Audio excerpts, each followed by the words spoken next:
सभी साथियों को क्रांतिकारी जय भीम। और आज सावित्रीबाई फूले का स्मृति दिवस है।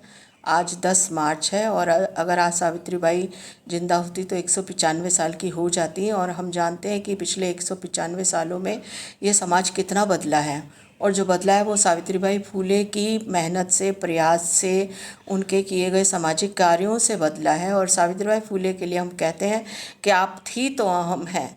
सावित्री माँ, सावित्री साहू हमारी भारत की प्रथम महिला शिक्षिका, प्रथम प्रिंसिपल, सामाजिक क्रांति के अग्रदूत, भाव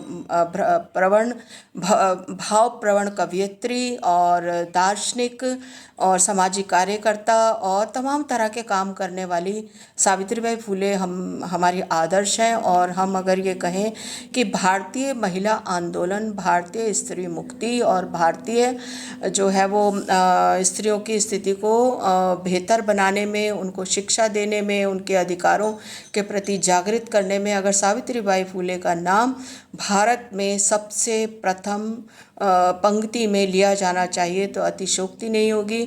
साथियों, बड़े दुख की बात है कि हम इतना, सावित्रीबाई फूले ने इतने साल काम किया, 50 साल काम किया, उन्होंने तमाम तरह के काम किए औरतों की स्थिति को बदलने के लिए। लेकिन ये भी है कि कभी भी उनके लिए हमने जो है वो ना तो कहीं कोर्स में दिखाई देती हैं हमारे, ना ही वो यहाँ तक कि जो सावित्रीबाई फूले और ज्योतिबा फूले भारत रत्न के हकदार हैं, बल्कि वो उससे ज़्यादा का कहीं हकदार है। उनको आज तक भारत रत्न नहीं मिला।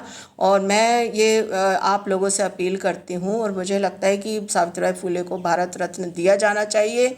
और उनके कामों को आगे लाने के लिए उनके नाम पे अध्ययन केंद्र खोलने चाहिए, उनके नाम से विश्वविद्यालय बनाया जाना चाहिए।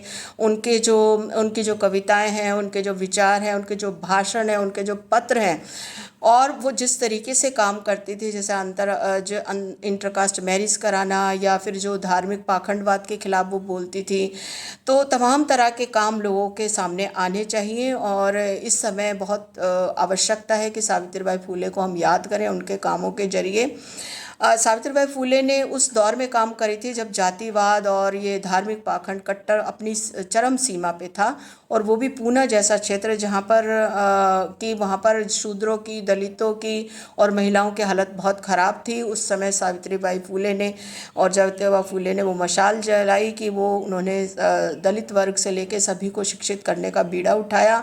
यहाँ तक कि उनके कुछ कार्यों को याद करें तो उन्होंने एक नाइयों की तक सभा की कि आप जो है बाल विधवाओं के बाल नहीं काटेंगे। विधवा होने पर महिलाओं के वो जो मीटिंग लिया करती थी। और अब आज भी उनका जो फूलेबाड़ा नाम से अगर आप पूना जाएं तो वहाँ पर एक कुआं है जो उन्होंने दलितों के लिए पानी पीने के लिए खोल दिया था, और एक वहाँ पे संग्रहालय बना हुआ है जिसमें उनके कामों का लेखा जोखा है। और हम ऐसे सावित्रीबाई फूले, अपनी माँ को, अपनी क्रांति सूर्य सावित्रीबाई फूले को याद करते हैं। अगर हम उनके कामों में थोड़ा सा भी हम महिलाएं अगर उनके कारण जो बढ़ पाई हैं और हम उनके लिए काम करते हैं, उनके कामों को आगे बढ़ाते हैं, तो सावित्रीबाई फूले को ये एक सच्ची जो है ना याद करने वाली बात होगी।